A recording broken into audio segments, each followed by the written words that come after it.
ဒီမှာဆန်လုံးမုတ်ဆန်လုံးကရင်လို့ဆိုတလာဘောဟင်းဆန်လောပြီးထောင်းတော့မြည်ရယ်ကစောရဲရယ်ရုံးမလီဒီရယ်တခွားဒီရယ်အသားချက်ပြီးတော့မောင်ဟင်းရွယ်ရယ်ရှယ်ရတာလည်းရှယ်ရကော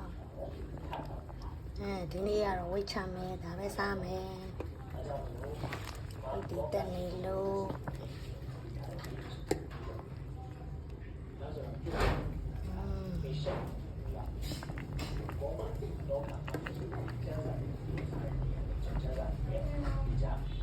ပင်စင်လေး